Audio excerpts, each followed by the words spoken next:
Good evening, everybody, and it's Monday night all over again. Welcome to Zoom In on a Fresh Conversation with Patricia Whatley. Hey, how you doing? Thank you for joining us. Hello. Author of From the Outhouse to the Little Red Schoolhouse, the Tajiri. Am I Yes, saying that correctly? Tajiri. Yes, Tajiri. Tajiri Arts Story. Evening, Patricia. Thank you for coming this evening, taking the time. We appreciate you here on Zoom In. Zoom In on a Fresh Conversation is sponsored by Eyeless Diamonds, LLC, brought to you by Milton McCulloch, author of Love and Emancipation and host of Night Talk, L.D. Robinson from Ladero Press, and the F.R.E.S.H Book Festival, which will be held in 2022. If you have any questions for Ms. Whatley, please leave them in the chat box, and we are about to get started. Thank you very much for being here. It's a Monday night, and so I'm not going to labor you long, but I need to know all about who you are and where you're from. If you could just share that with us now, we certainly would appreciate it. Is is It's on you. It's it's on on you. me? Yes, ma'am. Okay. So ready to start, huh? Yeah. 5, 6, 7, 8. Bam. 5, 6, 7, 8. Let's go. We want to know all about you and where you're from. Okay. Thank you so very much. You're I welcome. appreciate that. I am Patricia Ray Merritt Hitchman Whatley. And as I uncover my story, and as you read the book, you'll understand why it's Patricia Ray Merritt Hitchman Watson. I was born and raised reared in Sanford, Florida. And I attend, before I get started on that, Okay. let me just pause a minute. All right. And thank you, Oh, yes, my pleasure. Thank for you. having me on this evening. I appreciate that. And I appreciate F.R.E.S.H Festival. Yes, thank you. The opportunity, the organizers and the sponsors. We had a good time, didn't we? We had a good time. It was Yes, nice. Yeah. I attended your last event, your Thank you. festival. I loved Yes. it. Thank you You so so much. much. So I wanted to thank you for this invitation. And I also wanted to say thank you to my editor and publisher, L.D. Robinson of Ladero Press. Wanted to give her a thank you as well. So I am so grateful for this opportunity. Thank you, thank you, thank you. She is our partner in crime. All right. Excellent. Is excellent. Superb person. And she is definitely superb to really edit and publish me. Absolutely. So Yeah. I'm grateful for that. Well, I was born and reared in Sanford, Florida, in 1943. And I'm not ashamed to give that date, 1943. I'm just happy to be here, you know. I attended the primary and secondary schools in Sanford, Harbor Elementary and Crooms Academy in Sanford. After graduating from high school, I attended Talladega College in Talladega, Alabama, and received a BS degree in education, primary and secondary education. I later went to the University of Miami to get certification in special education. After which I later attended Nova University, where I received my master's degree in administration and supervision. I am the founder of Tajiri School of Performing Arts and Academics, which later became Tajiri Arts School and Museum. And we operated that after school program for students 3 to 17 for 20 years. Yes. So, Patricia, we want to give, the Sanford, Ocoee area has great history. Sanford, of course, for the young man who was killed, unfortunately. many years ago, but Ocoee in particular, you have great history there, and there was a terrible massacre. Tell us about your lineage there and anything you might know about that massacre that day. I think it was in Yeah, 1920? 1920, Yes, 1920. And the young man that you spoke of was Trayvon Martin. Trayvon Martin, yes. Right, that's got killed. And when I say Santa, unfortunately, Everybody thinks about that, yeah. everybody said, right, Everybody, yeah, Sanford, yeah. Florida. They said, oh, you're from Sanford. And before that, when I would say Sanford, where They is say, Sanford? where? Where? But when I say Sanford, now they say, oh, so Oh, Sanford, Florida, Trayvon Martin. But I was really not aware of the horrific event in Ocoee. I knew nothing about Ocoee. My father or my mother never said anything about Ocoee, and it wasn't actually until about 20 plus years ago that I found out about Ocoee, and that was through my cousin Camilla Wilson Barnes, and also my other cousin Jack Hamilton, who was named after the residents during that time where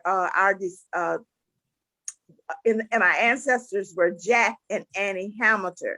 Camilla is a great granddaughter of Jack and Annie Hamilton. mm. Now, I later found out that I too am a granddaughter of Jack and Annie Hamilton. My father's mother, Mrs. Hattie Merritt Lamb, was the daughter of Jack and Annie Hamilton.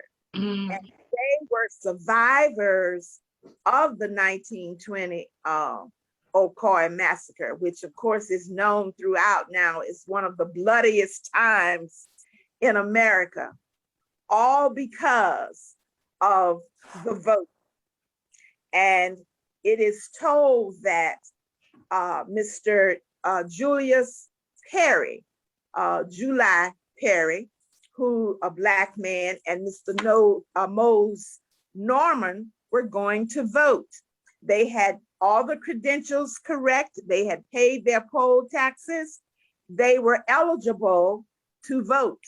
And they went to vote, and it was spread around that here are these Black men that are going to vote. And the Klan was not happy about that. And so they seeked after them, and Mr. July Perry was lynched. Mr. Norman was able to get away. Now I'm going to read for you something that I have about that in my book.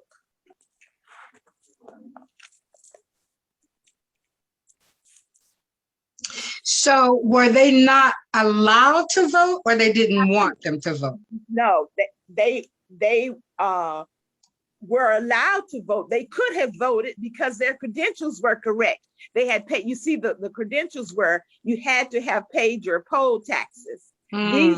These gentlemen had paid their poll taxes. So by law, by right, they were qualified to vote. They had everything necessary. But the power of the Black vote, okay. So they were in the right place.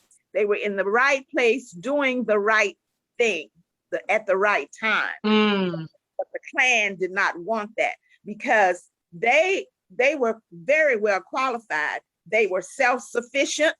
They had everything they needed. And I'm going to read you. Hattie Hamilton Merritt Lamb was born in Comer, Alabama. Her parents were Jack and Annie Hamilton. She was the third child to Jack Hamilton, my great-grandfather, a farmer, and Annie Hamilton, who was a nurse. Her sister was Rosa, and her brother was Lafayette. My great-grandparents were survivors of the 1920 Oh Koi Massacre. This horrific event was caused because the African Americans were attempting to participate in Election Day on November 2nd, 1920, at the urging of July Perry and Mose Norman. The KKK threatened the community by burning many homes, a church, a school, and many other buildings, along with murdering many people. July Perry was eventually lynched, as I said before, because he was the brave leader influencing and encouraging the Black community to vote. Someone said it was because of Black dollar power in Ocoee. And even now, I repeat, it was because of Black dollar power in Ocoee, which is true even now. Properties were stolen and many families escaped to neighboring towns like Winter Garden, Florida, and Sanford, Florida, where my great-grandparents decided to reside. They lost their orange grove and two-story home, according to my cousins Jacqueline Butler Felder and Camilla Wilson Barnes. My lineage, the Merritts, is through marriage. This unfortunate devastation of Ocoee's African-American communities is documented in Ocoee, Legacy of the Election Day Massacre. As a descendant, I am, of Oh Koi Massacre. When I think of that devastation from that time and the fear my race faced in trying to simply cast their votes in an election in a nation where they had the legal right to do so, it's extremely hard to fathom. What is even more chilling and disheartening to me is that in 2021, that same fear of Black power and the Black vote, nearly 100 years later, is still prevalent. Yes, ma'am. Even now, does that seem familiar to everyone? Does that seem familiar? Yes, ma'am. Unfortunately, it really, really does. It seems like the record is on repeat. Exactly. Right. It seems like the record is on repeat. I don't want to belabor it because there's a lot of other information I want us to discuss this evening. But do you know how many people exactly were killed during that massacre? And are you familiar with all the people who never came back? Is there a list somewhere or? A list is being formatted. Now, I did find out through ceremonies that were held in the city of Ocoee, there were 252 people who had to escape. I am not sure whether all of those were murdered or not, but there is a young lady that's present tonight. I'm going to call on her, Miss Pamela Schwartz. Pamela? Did she cut off? Hi there. She's here. I'm All here. right, Miss Pamela Schwartz, could you answer that question? Miss Schwartz, Miss Schwartz is the curator and now the executive director of the Orange County Regional History Center. Okay. Who was instrumental in mounting Yesterday Was Home, the story about the 1920 Oh Koi Massacre. So we are blessed and fortunate to have her on tonight. So Ms. Schwartz, could you answer that question, please, ma'am? Absolutely, anything for you. Yeah, we just hosted the landmark exhibition, 3,200 square foot, about that very specific event. And the short answer is no, we can't answer that. We estimate about 280 Black individuals living in a community of about 900 people at the time. We've successfully tracked 147 survivors, 1 lynched. And when it comes to the amount of people who were murdered, it's very hard to say. And that's sort of by design. Those are the systems put into place for these events of racial terror. Many of them across America, you'll see a range, this many to this many, or at least this many. So we can only factually say at least 4 Black individuals were murdered during the Ocoee Massacre, but it could have been, numbers have ranged from 30 to 60 to 600. But of course, there was only 280 Black individuals living there. So we continue to whittle away the number. I'm doing genealogical research, and every person I can find 10 years later, 5 years later, it means they survived. So again, we've cleared about 147 survivors. July Perry was lynched. We know at least 3 other Black individuals were murdered based on funeral home records, and the research continues. So again, it was by design that we don't know, as it was across all of America. So. The second question to that was, how many were able to come back and retrieve their property?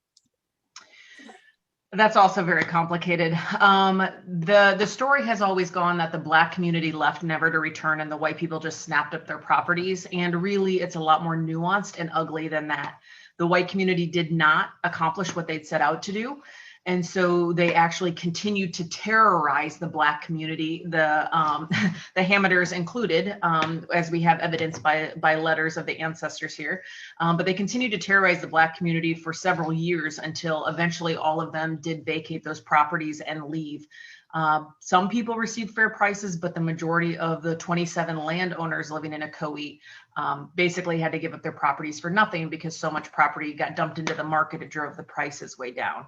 Then, of course, there's about 50 families who were renting, and we'll never know how much they lost, right? But they lost their home and their sense of place. And a big thing to know is that the property, had those Black individuals and landowners been able to keep it, would have been worth well over $10 million today. Exactly. Today, including the Hammonders. The Hammonders would have had more than $2.5 million of property in Ocoee that they owned today. And that's not including development, that's just the land. So the generational loss of wealth and the generational trauma that persists as a dark legacy from this event is very, very real. And Nana, Pat, and I've talked about that to great extent. Yeah, generational wealth being robbed from Black people is, that's a historical thing. So now that we're, 100 years forward, has Ocoee regained its prominence of Black residents? It's definitely a more diverse community than it used to be. But you are still seeing a lot of rampant racism and terror happening up through this. The community was all white. It was an all white sundown town up until the 1970s, and continued to be incredibly racist, generally speaking, up through the 90s and early 2000s. They've done a lot of work. They've officially recognized that the Ocoee Massacre happened there in 2018. And in 2020, they did do a formal apology to Patricia Whatley, her family, and other descendants of those surviving Black families. But there's still plenty of issues. I'll just leave it at that. I spent a little time in Ocoee. So we won't talk about that. So thank you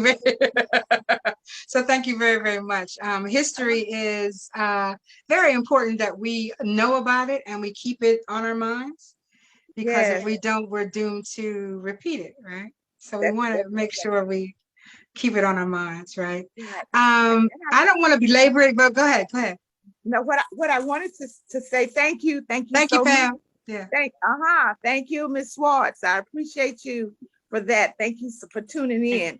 Thank you. I appreciate you.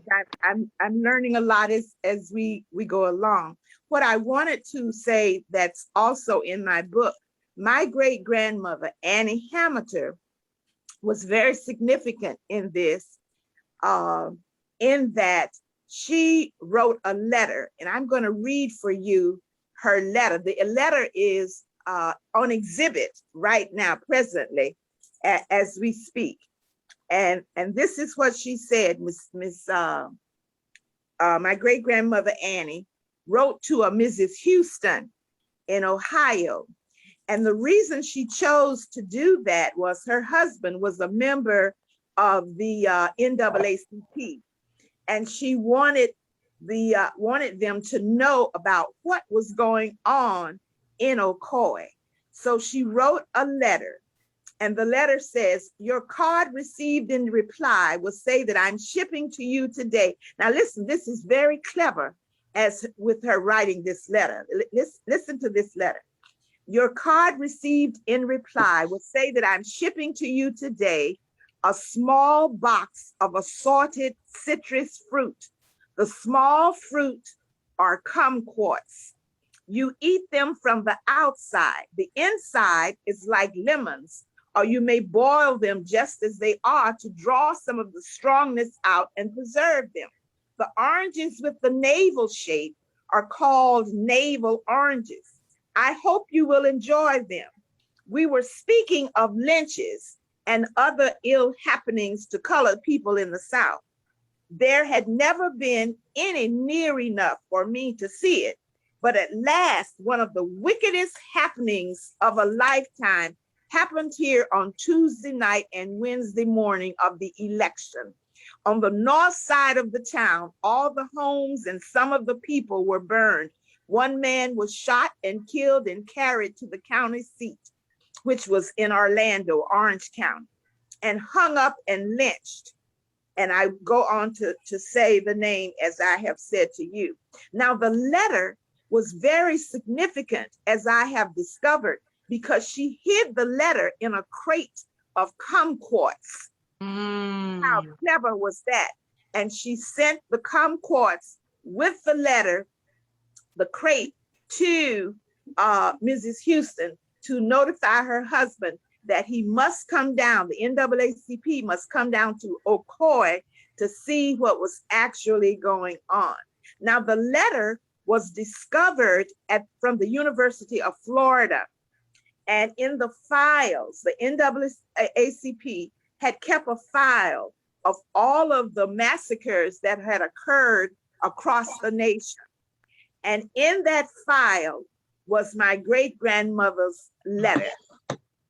And so the letter now is on exhibit at the Orange County Regional History Center. And I understand that that was a very significant letter that she wrote. So I wanted everyone to know about that. Now the exhibit, it has been up since October, and it will be dismounted April 4th. So tell us about the next step, and maybe Pam will have to come into that. The terror happened. Yes. There's blood on the street. Yes. The people were gone. Mm-hmm. What happened next? Do you know? Pam? Okay. We're gonna let Pam do that. You want me to take it? Yes, ma'am. Yeah. Well, so like I said, it wasn't like all the Black families left immediately. It took 6 or 7 years, but it essentially went from 360 acres of land ownership and 50 renting families to nothing in 6 years, something that had taken 30 years for that community to build. And the terror continued. There was bombing. They would throw dynamite in Black people's homes. They would actually take people out and beat them for speaking too much about what had happened in Ocoee. But they actually surrounded the perimeter of the community for a while with white veterans to hold down the lines, essentially, of the crime scene. But it also prevented Black families from getting in to get their things or to look for their loved ones. So all of these things are sort of put into place. There are several court cases. There's a coroner's inquest that finds nobody guilty. There's a grand jury report that finds nobody guilty, and that grand jury report is missing today. If you're familiar with the Rosewood Massacre, which happens 3 years later, also in Florida, the grand jury is also missing. Strangely enough, the state attorney, the Orange County Clerk of Courts, nobody can seem to come up with this document that has 20 different testimonies in it. So over time, those properties are sold off. The Black families sort of go to all ends of the earth, essentially, Pennsylvania, Colorado, Georgia, Apopka, everywhere else, and start to try to rebuild. And the community's just, again, taken over by white families, many of which are attached to the perpetrators. And like I said, the next 50 years, it's an all-white sundown town until the 1970s, when just a few individuals start to try to move back into that community. One of them we did an oral history with. Miss Whatley as well, but when it was a 13-year-old Black boy moving into Ocoee in the 1970s, likened the experience to sticking his finger in an electrical socket. It was like he was constantly being punished and not knowing what it was he had done. So that's the landscape of Ocoee for the next 50 years. And like I said, the Black families go forth and try to find ways to rebuild in all these new locations and again, carry those legacies and impacts. And so shades of New Orleans. Yeah. How history repeats itself, right? Yes. There's essentially a direct parallel to every aspect of this event. The exhibit at the History Center actually goes all the way from enslavement through the Black Lives Matter movement today, because the same lines can be drawn straight through all these stories in terms of making the conditions that allowed for something like the massacre to happen and what the legacies are carrying. So one of the questions in the chat room is, where's the exhibit? And it's at the Orange County. Orange County Regional Histories in Orlando. In Orlando. Mm-hmm. And we'll be there until mid-April. April 4th. And does it move and go somewhere else? We are hoping, right? Well, we'll see. We will be posting a full virtual tour if people are interested. But if you go to our website right now, which is thehistorycenter.org, there's a banner on the homepage and you can click it. And if you scroll down the page, you can explore the land deed map. We made an interactive map so you can actually see what the land loss was and how it was taken. But further down, we have virtual recordings of a lot of our programs. So if you want more behind the scenes, you can watch like our curators led tours and some different programs we've done to sort of get the fuller overview of the story too. So there is an African-American museum in Orlando, correct? Yes. Yeah, it would be nice if it could go, well, listen. Be nice if it could go there, but we shall move on, because I'm sure that everything is political and we don't want to get into that mix. So thank you so much. Is there anything else you'd like to tell us about Ocoee? I was just wanted to say that because of COVID-19, I have not had the opportunity to get to the exhibit, and many of my family members have not been able to get there as well. So I am definitely looking forward to, but fortunately, Ms. Schwartz has sent out a virtual presentation to us, and I'm able to see it that way. But I know if I could get there up close and personal, I would really. Makes all the difference. Yeah, it makes all the difference. So I'm really sad about that. Most of our relatives are sad that we're not able to get there because of COVID-19. And I have not been to Ocoee. Oh, you've never been? I've never been. It's hollow ground. It is. I mean, you really, yeah. When you think about what was done there, and you think about the families, and you think about where you stood and the blood on the street, and a lot of that is gone, right, Pam? A lot of that is gone, and probably purposefully gone. Yeah, it's removed. If you look at the land map that we have on our website, you can, if you zoom in, you can see what's on each of the Black-owned properties now. They're baseball diamonds, major highway intersections, Mexican restaurants. I mean, the community just built over it, and there's not much to see for it. But with that map, you can go visit, like Ms. Whatley could go visit her actual, the land that was owned by her family. It's all mapped. But what I will say, if you get a chance to go, is that you can put concrete on top of whatever you want. But when it's hollow ground, you feel it. You feel it from the feet up. So I hope you do get a chance to make that journey. Right. So we're going to move on, because I know it's. May I ask a question? Yes.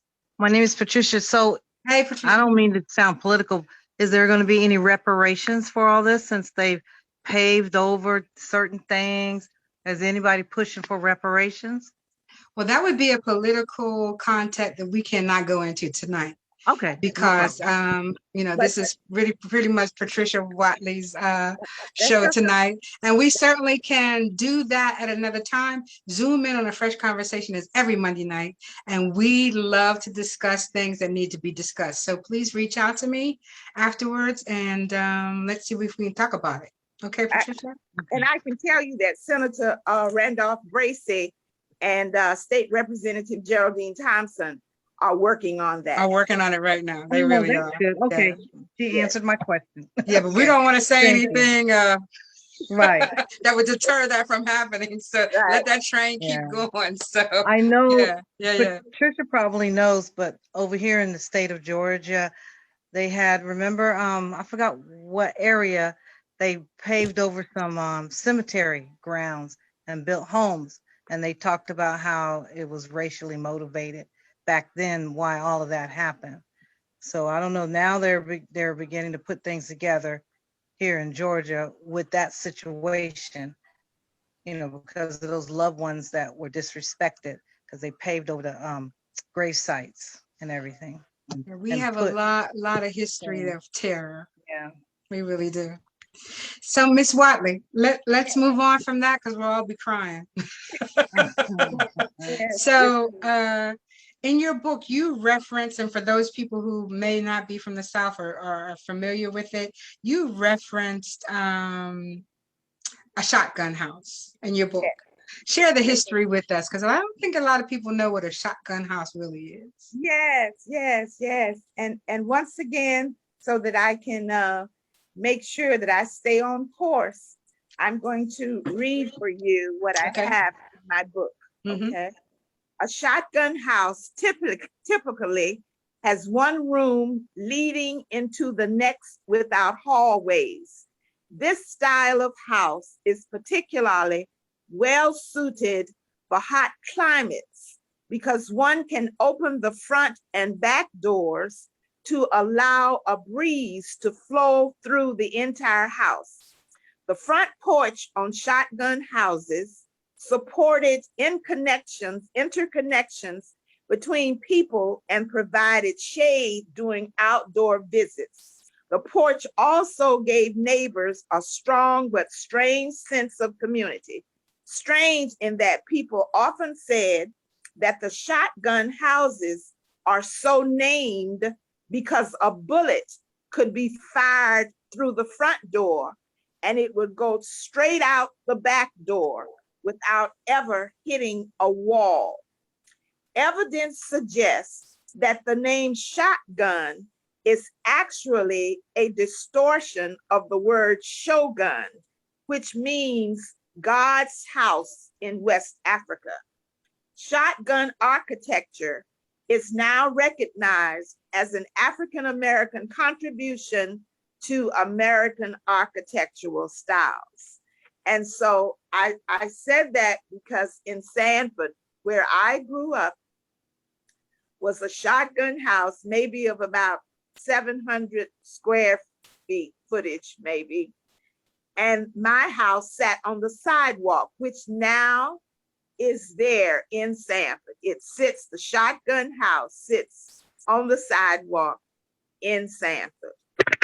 And so for me to have come from that existence of a shotgun house with no indoor toilet, the outhouse was where we had to release ourselves. And so I wanted the kids that I talked to, the book is primarily for young folk because I want them to know this history because I was late getting the history. So I feel that I'm sort of obligated to let them know a little history early on, because unfortunately, a lot is not taught in the schools. An abundance of history is not taught. Absolutely. Abundance. I remember my first college roommate was from Gastonia, North Carolina. I was born and raised in Pittsburgh. So she said, come home for Thanksgiving with me. Okay, no problem, right? Uh-huh. And we got there and she said, you need to go to the bathroom? I said, yeah, yeah. She said, we'll go around the corner. I said, what? Around the corner? So yeah, it's really a lesson because Yes, I could not believe it, right? I could ma'am. not believe that people really still were going to the bathroom behind the house where the chickens were, right? Yes, ma'am. But what a wonderful weekend. I'll tell you that going to the bathroom was not wonderful, but the feeling of the house and just being around people who love each other. And those are things that our young people don't get enough of now. Yeah, so it really Exactly. is important. And so And, your book is important because you have taken a comprehensive look at your family and residential history. Now, what made you in this day and age take on that awesome responsibility? That's an awesome responsibility. oh, bless you. Thank Oh, you so much. absolutely. Thank you. I wanted to do it because of my mother, actually. My mother was an elementary school teacher, and she also became a librarian. So for 37 years, she worked in the public school system. And it was her desire to write a children's book. And, but unfortunately, she was killed before that. She had gone back out in a real tragedy happened. She had gone back to school the week after she retired to gather some material that she had left. And she was putting it in a box and bringing it home because she was going to have a graduation tea at the church. And she was crossing the railroad track. She did not know that the train only came through once a day because during the time that it came through, she was in her classroom or in the library and did not know that. And so there was no railroad crossing there. So she was crossing the track, the train was coming. The investigator claims that they blew the whistle and everything to notify her. She had the radio on, the air conditioning going, and did not hear the train. And as she was crossing, the train hit her and drug the car all the way down. And it was very tragic in that the steering wheel was in her chest and it had to be welded from her chest, and she had to be gotten by a helicopter to the hospital. And so years, even now, years later, crossing a railroad track is very, it's hard for me to do. Let me just put it that way. Absolutely. And so years later, it came to me that maybe in her honor, I should try writing this book. Now, I knew nothing about writing. I'm not a writer. I knew nothing about it. How you begin, what do you say, how do you start? I had no idea how you write a book. And so one day as I was unpacking a box of books, I see this book and it says, the title of the book is called Someday You'll Write by Elizabeth Yates. And so I paused for a moment. It was kind of frightening at first because someday it was like God is saying, this is directed to you. Someday you'll write. I'm going, really? How is this going to happen? I don't know nothing about this. And so I held the book for a while and then I put it down. I said, well, no, it won't be me. I won't be writing. I'd like to. And several years later, I started saying, well, you know what? Maybe I need to do this. Maybe I need to put my history together, talk about my parents, talk about my ups and downs in life. And so maybe I need to try to do this, but I still wasn't sure of how to do it. And what happened, put me real on the track, was after I moved, closed the school in Sanford and moved to Jacksonville, Florida. And then later, some unfortunate things started happening in Jacksonville, where I was getting, after my husband was deceased, there were people breaking in my home 3 and 4 and 5 times while I was home during the day. The alarm is going on, and they knew that I was living alone, and I lived by a reserve, so there were woods on both sides in the back. My neighbors couldn't see, and it was just all things terrible going on. And so the last thing, when someone was trying to come in through the garage, and my son happened to be coming home, and he said, "Mom, you can't stay here. You're going to have to move closer to me." He presently lives in Atlanta. And so he said, "You're going to have to move closer to me." And that's how I ended up in Decatur, Georgia. And as we are looking for a place, and I'm wanting amenities, Of course. So I'm gonna live in this senior home. So I want, do they have a swimming pool? Do they have activities? Just what do they have at this place? And this is what I want, Okay, so when I go in, and my son had given me instructions, "Mom, we're gonna find 5 places, you're gonna find 5 places, and you're gonna choose from one of those." And so we ended up here at Claremont Crest, where I am today. Wonderful place, love it.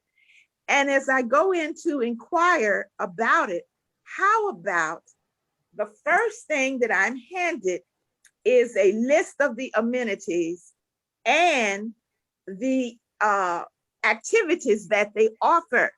How about the first thing on the list is a free writing class?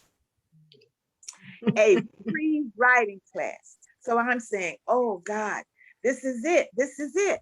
So the universe does not make any mistakes. You understand that, right? Okay, this is my signal.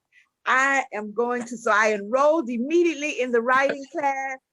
And for 2 years, I was under the tutelage of Karen Fitz. And I learned how to put the sentences together, what to write about, and how to structure the book. Thus, the outhouse, from the outhouse to the Little Red Schoolhouse, the Tajiri Arts Story. And so that's a good segue. Please tell us some background about the Little Red Schoolhouse. Okay, the Little Red Schoolhouse, I love this. The Little Red Schoolhouse was the first public school in Sanford, built in 1883. Wow. Now, the Little Red Schoolhouse was 1 block from where I lived, in the Shotgun House. The Little Red Schoolhouse, the back of the Little Red Schoolhouse faced the Black community. The front of the Little Red Schoolhouse faced the white community. My mom and I used to pass the Little Red Schoolhouse, where of course I could not attend. And so later, many years later, I find out that the school is going to be demolished, unless they find a nonprofit organization to be housed in that facility. Now, I had started, by the time I found that out, I had started working with kids in my home, starting Tajiri Arts in my home. Tajiri Arts started at 104 Hayes Drive in my home. And I was so, I said, well, I didn't really want to start this performing arts, because I said, nobody's going to come to my house. The parents are not going to let anybody come to my house to get performing arts. That's not going to happen. Right. And so, but I prayed about it, and I fasted for 3 days and asked the Lord to show me, should I really do this? And so I rounded up 3 community people and I asked them. One was my church member, but she was also a music teacher in the high school, in the middle school. Another person was a professor from the community college. And another person was a parent of handicapped children because I wanted to include them in my program. So I asked them one by one, I talked to them, what did they think? Did they think the people would, parents would let their children come to my home and all of this? And so I said, I went through the fasting and I prayed and everything. So I said, you know what, Lord, if in the end of this year, if I have 10 students, at the end of this year, I will be happy. Well, wouldn't you know, 10 students showed up the first day. This is word of mouth. 10 students showed up the first day. So I was the only teacher. So I etiquette and some of the fundamentals of acting and all of that, right? So now we stayed in my house now for about 4 years. And I'm going somewhere with this. I'm going to end up at the Little Red Schoolhouse. Take your time. It's good.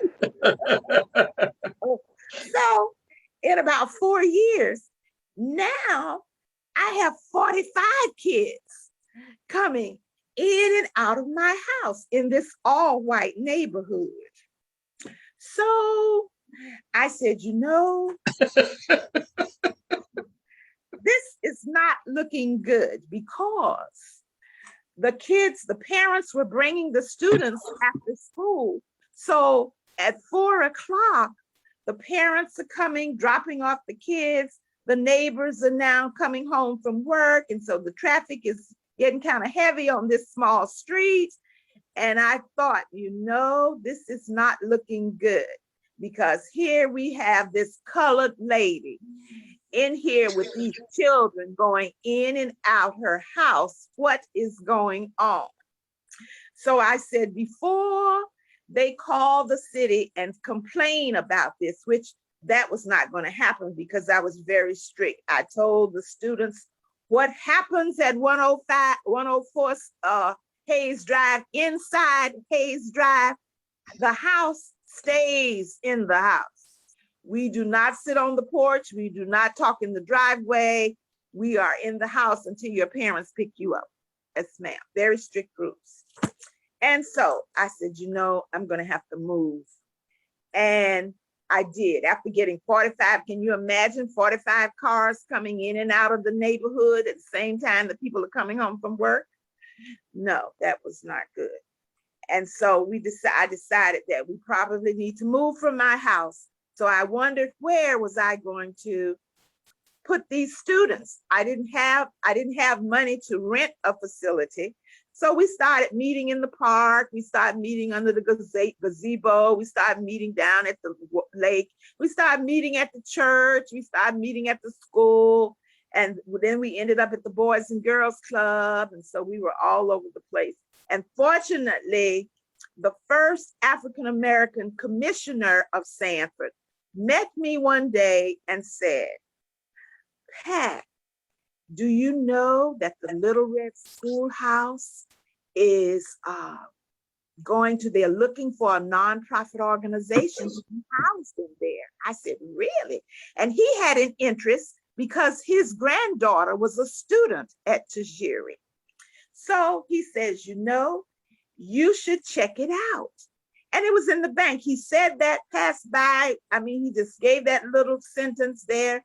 And so he passed on by. I talked with the parents. We started getting a petition together and saying that if we could apply. Now, let me tell you. So I find out that the school is available and we are nonprofit. So I go down to the city hall and they're going to meet and discuss it. At the time I went down there were 10 organizations who wanted that building. And so I said, oh, okay, but different ones. I went to the meeting. So they asked me to explain what I wanted to do and So I went through all of that. And by the time I finished, the next time we had a meeting, there were only 3. people who wanted the building. Well, I gave my little speech again. My parents gave their petitions as to why we should have it. And I made another little statement. By the time I finished, the commissioners, the mayor and the commissioners voted unanimously because they had seen the kids perform and they had watched their behavior. And they said, you may have that building for $1. Had the building for $1 they gave us. Now look at God. How about the time that we were there, we were able to, the building was falling apart now. And of course the community was talking, how are you going to have children in that building? It's rotten. They're going to demolish the building. The roof is leaking. There are rats and roaches crawling all over the place. What are you going to do? How are you going to occupy that building? Okay. I said, oh, we're going to occupy it. Oh, yeah, we sure are. And we went in there with our buckets as it rained all over the place. And we had the buckets lined.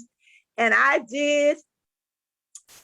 prayed and walked around that building, honey, 7 times and said that the building belongs to Tajiri. God heard my prayer, and we received money from everywhere to restore the building built in 1883, given to Tajiri for $1. Thus, the Little Red Schoolhouse lived. That's an impressive story, to say the least, you know, and going up against the commissioners. I don't know if anybody on the panel here knows that it's like going into the Greek Colosseum, right? Because you're sitting there and their thumbs are up and yeah, and you're trying to make your point. 1 second, Janet, you've had your hand up for a little bit. Do you have a question? Janet Miles. She must have gone away. Her hand is raised. Okay, so we're going to move on. So how many, this is a 2-part question. How many children do you believe have come through the Performing Arts Center? That's one. And the second one, in the midst of all this, you were teaching? Yes. You were teaching, and you also was named Teacher of the Year. Yes. So, okay, tell us how you did all that. One of my board members used to say, I just want to know, how are you bouncing all these balls? How are you bouncing all these balls in the air? But, you know, it was something that I wanted to do. I loved it. My thing is, I love working with kids. And so I wanted to do that. I had the energy for it. I worked with the handicapped children. It was a challenge because the children could not walk or talk. And so I worked with them 20 plus, I guess about 28 years. And then I wanted to do the performing arts too, because I felt that the students were not getting everything in the schools. And this is what I mean. Our program, I didn't want the students to just be able to sing and dance. You know, I wanted the performing arts program to be a little different. So we had all kinds of programs. I wanted them to get violin lessons, piano lessons. I wanted them to have etiquette. I wanted them to have a rainbow. I wanted them to get Spanish. I wanted them to learn Shakespeare. I wanted them to do mime. And we had all of that in our program. It was called Drama in the Round. Drama in the Round. because as I noticed in the community with the kids performing, I didn't see too many Black kids performing.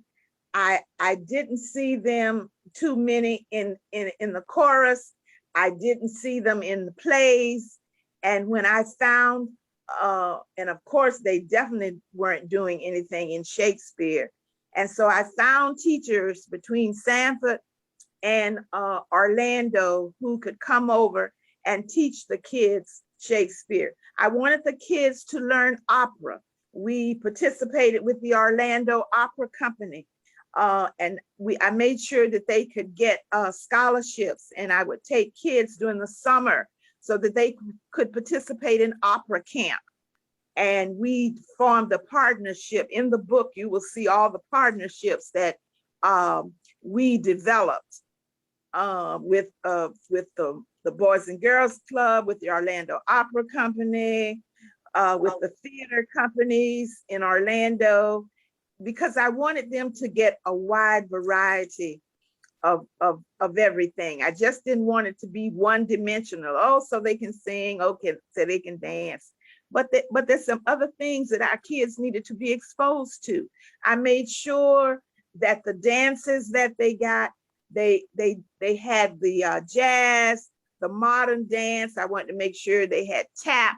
I wanted them to have ballet. At one time, Tajiri had about 25 teachers after school because I wanted them to have everything. I didn't want well-rounded. You wanted them to be well-rounded artists, and that's what you have to be. Yes. Yes, I did. So and to cap that all off, I wanted to make sure that we went outside of Sanford. So we made trips. We made trips to Savannah to look at the museums in Savannah, Georgia. We came to Atlanta to the Black Arts Festival. We went to New York. We took a bus, took the students to New York. And while we were there, I didn't want them just to be there. I had them enroll in an Alvin Ailey dance class. I said, since we are going to New York, I mean, they need to get the exposure. So we enrolled in the dance class. We got a chance to go to the Apollo. And fortunately, during the time we went, the manager said, okay, you know what? Your kids, it wasn't at the showtime, but he said, since you're here, I'm going to give the students a chance to perform on the stage and to rub the tree, tree stump. Yeah. And so they got a chance to do that at the Apollo Theater. We got a chance to go to one of the Players Theaters where Denzel Washington grew up and where he was involved with the Players Guild. So we got a chance to go there. And I took them to art museums because I wanted them to be exposed to that, because my mother made sure that I was exposed as a little girl, 10 and 11. Every other summer, we would go to New York and she would expose me to Broadway shows, to museums. She would expose me to Central Park. She would expose me to the library there in New York. And the thing of it is, to show you her determination, we caught the Greyhound bus. Ooh. The Greyhound bus from Sanford, Florida to New York City. That's 4 days? 4 days. Yes, ma'am. 4 days, yeah. I think I remember that, right? No, it didn't take us 4 days. It didn't take us 4 days. No. We didn't, but it took us a long time. But it didn't take us 4 days. But anyway, she was determined to expose me to that culture. And so, and I didn't have an idea that she was laying out a map. I had no idea that she was setting that trail for me to follow. And consequently, you know, I got exposed to it, and I wanted to do that for my children. So when I went to Miami and I got a chance to participate in the Coconut Grove Playhouse there and do a performance with Godfrey Cambridge there and become a member of Actors Equity, I said, you know what? One of my friends said, you know what, Pat? You're gathering all of this information in a suitcase and you're going to take it back to your hometown. That's why you're learning all of these things. And when she said that, that's exactly what I did. I took that, put everything I had learned, put it in a suitcase, took it back to Sanford and tried to expose all of the students to it. Those that I taught in the public schools, even the handicapped children. Oh, absolutely. Handicapped children. I wanted them to be a part of it because I felt that everyone has a gift. Everybody has a gift. And so I felt my job was to find that gift. No matter whether you could walk or whether you could talk, there is something that you can do. And so I sort of carried that with me so I could involve my handicapped kids, because the teachers would say, we did a play, we did a Goldilocks adventure. And in the faculty meeting, the teachers say, well, now how is that going to happen? They don't walk or talk. How we going to work that out? So we worked it out. I put them in positions where, like, for instance, the kids who couldn't walk or talk, I got the trainable kids. We did a wheelchair square dance. So the kids who could walk and talk, they pushed the kids who couldn't walk and talk for the square dance. Okay. Where there's a will, there's a way. That's exactly correct. Kimberly, you have a question. 1 second. Kimberly, you have a question for Ms. Whatley?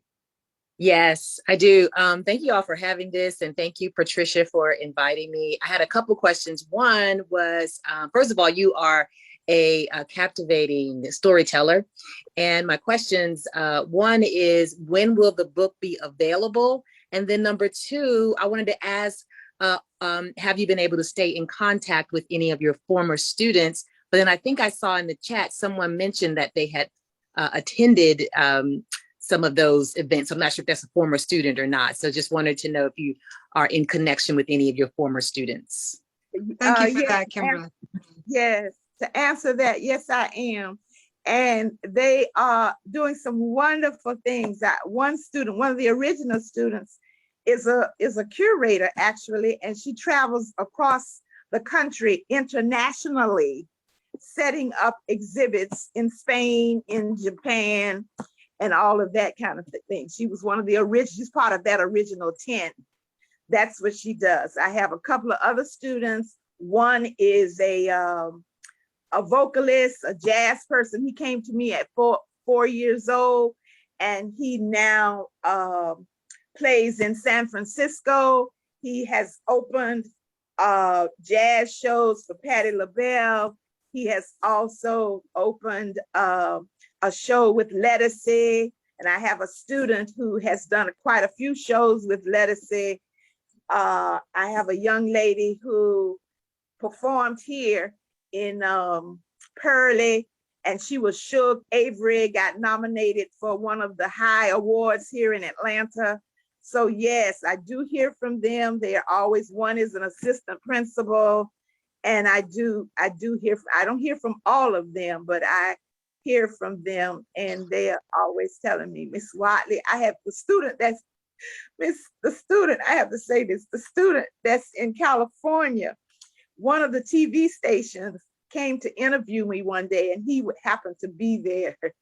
And the cameraman asked him about being a student at Tajiri, and what he said was, I tell you this, Miss Whatley don't put on no junk. I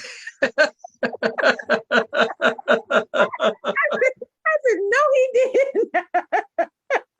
So there was a comment in the chat room that said 3 of your students have their own performing arts centers now. That's exactly correct. Yes, they do. And where are they located? Two are in Sanford. Okay, good. Sanford, and one is in Hampton, Virginia. And in fact, the sale of the books, so I can tell you this now, that the books that are sold are going to those students who have there. I have 5 nonprofit organizations that will receive the funds from these books. And 3 of them will be from the students who have their own performing arts companies. 1 is going to my first music teacher, voice teacher, and now there's he's deceased now, but there's a foundation in my hometown, the E. Earl Minor Foundation. So some of the funds are going to that foundation. And the story behind that is, when I formed Tajiri Arts and I needed some music, I would go to him, my music teacher. I said, Mr. Minor, do you have the music for this? Do you have the music for this? And he said, well, Pat, listen, you can't keep bothering my music. You need to bring me my music back. Don't hold my music. Use the music and bring it back. I said, but, and this was after he had retired. I said, but Mr. Minor, you have retired. You could just give me that. And he said, no, I can't. You bring me my music back, and I want to have it now. Use it and bring it back. Right do you know that when Mr. Minor passed away, he left all the music to me? Mm-hmm. He left all. He was the choir director at the high school, and he was the minister of music at my church. And he left all of his music to me. So I want to make a contribution to that foundation. Yeah. So there are 2 things. 1, where did the name Tajiri come from? And 2, many women seem to outlive their spouses, right? So Yeah. how is it that you had the foresight to overcome death and to do so many things post your husband's parting from this earth? Yes. And I want to go back and answer for you. I think you had asked me how many students have come from Tajiri. I calculated about 3,500. Because we the news and a community spread. We ended up doing some programs in Orange County. One elementary school principal that I had worked with at Midway Elementary, he became principal in Orange County, and he wanted the Tajiri Arts program to be part of his elementary school. So we had a couple of teachers that went over and taught the Tajiri Arts principles and curriculum in his school. So that involved us with another school. And then also we were in partnership with the Grove Counseling Center. We were in partnership with Juvenile Justice Kids. We were in partnership with churches, Macedonia Baptist Church in Eatonville, Florida. We were partners with the Zora Neale Hurston Festival. And through all of those performances and alignments and partnerships, our enrollment grew, and kids were coming from Volusia County. They were coming from Orange County, in Central Florida. So that's how the population grew to 3,500.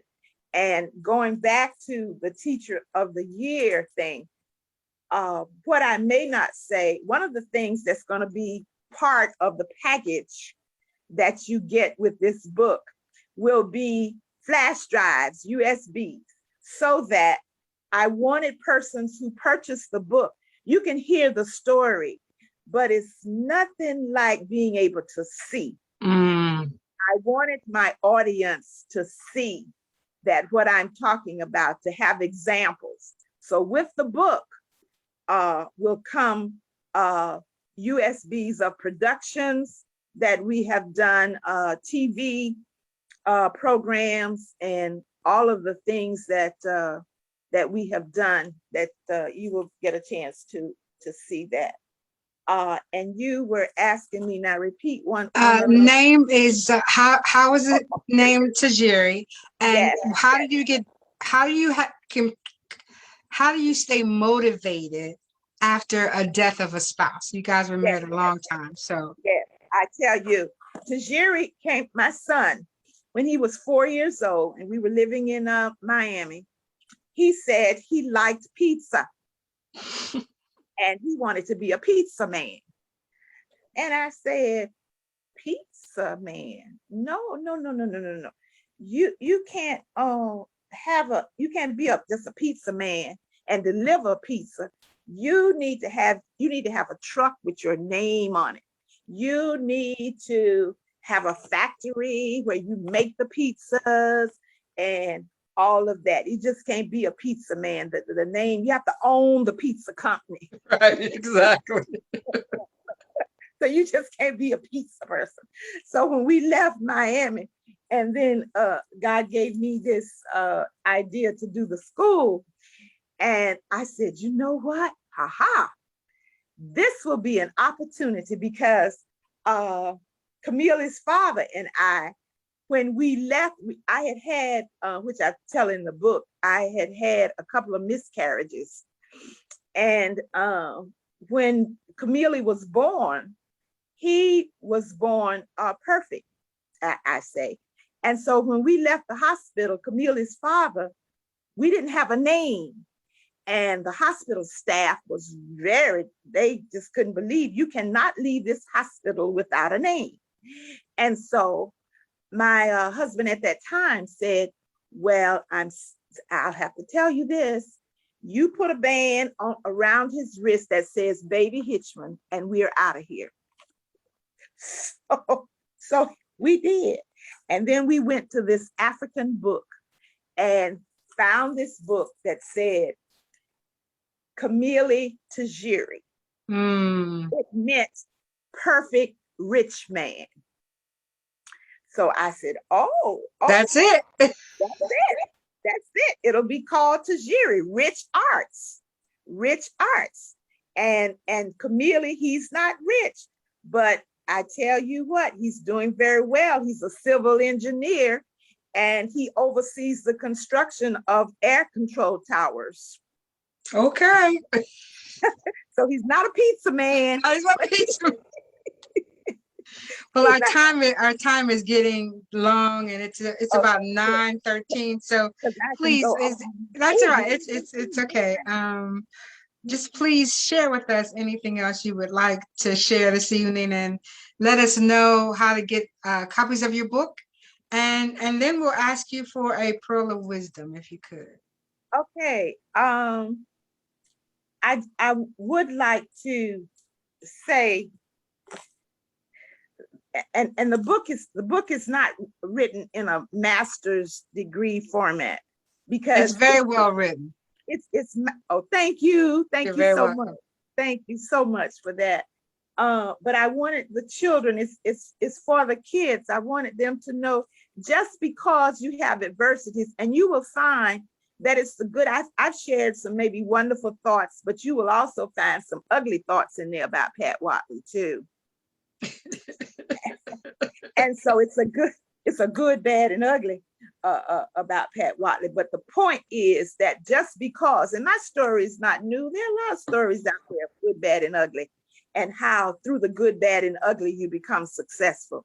Right. And so that's, through the good, bad, and ugly, I became Teacher of the Year. And but you will find some other things. And I wanted the kids to not be so critical of themselves and say, well, I can't do this because I'm homeless. We were homeless. And we can't do this because of this. And we can't do that because I don't have this, and all of that. And I'm saying to the students, yes, you can. All you need is the determination to do it. And you don't have to worry about money. Now, I am known through the Sanford community as a person that like to put on exquisite programs with no money. Those who know Pat Whatley know that she always has these big time programs, but determination. And I think it's in my DNA from my ancestors, because when the Hamiltons left Ocoee under the circumstances and they moved to Sanford, they still were able to be successful. It was hard. It's hard to do it. And, but you have to have that determination. So I say in my DNA, I have that determination. I don't know how to sit down. I got to keep moving. I gotta keep moving. I don't move, of course, as fast as I used to, but I move. I keep moving.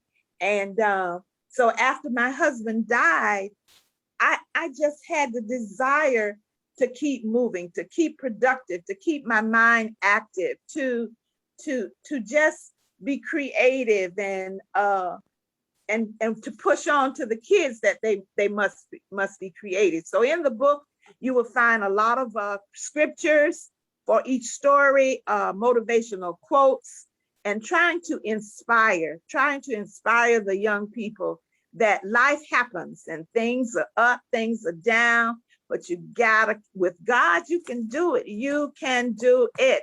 And you must always say, you can do it. Don't be critical of opinions. Learn the difference between a true friend and a person who wants to hurt you.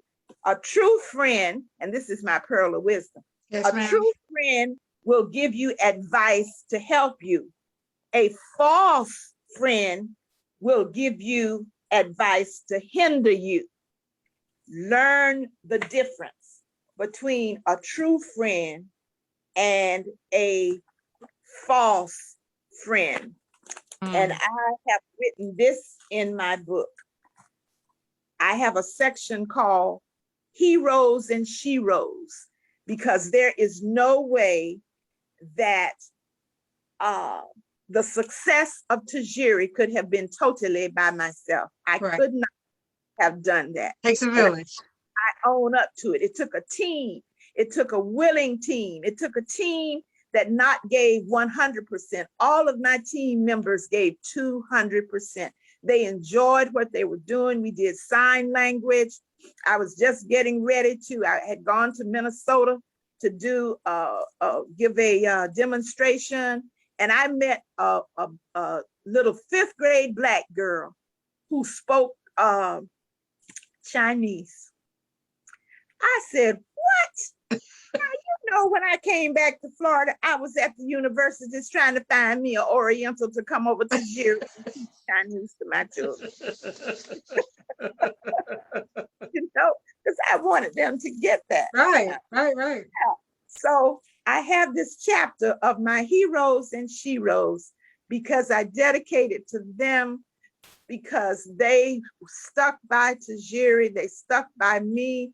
They did not leave those 20 years.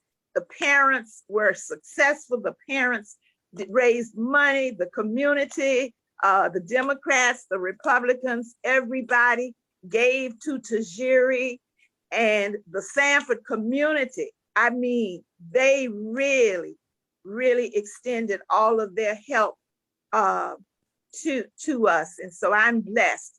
So I close with this, my heroes and sheroes, and this is my quote. The heroes and sheroes are those who stick by you through the storm and stand with you in the rain. They are present when there is sunshine and the fragrance of sweet smelling flowers in the air. They remain regardless of the mud and sinkholes in the ground. Thank you so much. The book can be purchased from Ladero Press. There are 2 sizes to the book. There is an 8.5 by 11, and there is a coffee table size book that's an 11 by 17. There are pictures, and with each book comes a African printed tote bag with a zippered cell phone purse, and with a flash drive, some with 7 productions. The coffee table book has 16 programs on the flash drive. You will see a wedding, and you will see the Teacher of the Year ceremony. And like I said, I wanted the children to see that, and the parents to see that, and the community, and those who see this book around the world. That's right. Put it out there. That's what we want. Yeah. We'll get a chance to see what I'm talking about. Yeah. This, the interview will go, like I said, social media. It'll also go on YouTube. And I really do have an international channel. So we're hoping Oh, really? that, yes, ma'am, we're hoping that from your lips to God's ears, All right. we will make this Okay. happen for you. Ladera Press, are you there? Could you come online so we could see you? LD, Where no, is she? I don't know where she is. I'm right here. Okay, Oh, LD, hi, how you doing? This Hi, is everyone. LD Robinson. She is the publisher of Miss Whatley's book. And if you could give out a phone number where people could probably call in, maybe, that'd be good. Yes, if you would like to call and get some more information, our telephone number is 888-369-6206. The book is available at laderopress.com, and there are links there for the store, and you can purchase it online. We will begin shipping early April. In true Miss Whatley fashion, we have refined, and so we are now ready to print and ship. Fabulous. Okay. So I have not a finished copy, but I do have a copy. And thank you so much. I enjoyed, thank I think you. I enjoyed the history, but let me tell you, the pictures are worth 1,000 words, really. Really? All right. I Thank you. mean, because they're so historical, right? Thank you. And those pictures will be a legacy for your, your children and your children's children and your children's children. So Yes, thank you for putting them absolutely. in there, because words are one thing, but we're very visual, right? And so to see things attached to your words is important. So Yes. I'm humbled that you were here this evening, and I do thank you and everyone who was on tonight, all 47 people strong. So thank you so much. Oh, all right. May Right. I say one last thing? Absolutely. 'Cause Absolutely. I saw my grandson had Hey, Amir grandson. had checked in, because all of the grandchildren and all of the children that I meet, no matter where, grocery store or what, and this is the one thing that I say, this was penned by my friend, Dr. Annie Rifo, and it's determination, becoming somebody through my creative, brilliant mind. Determination, becoming somebody through my creative, brilliant mind. Thank you so much. Thank you, you everyone. so much. Thank you. Thank Have you. a great evening. Thank you so much. Thank you, LD. Thank you, everybody. Good night. Good night.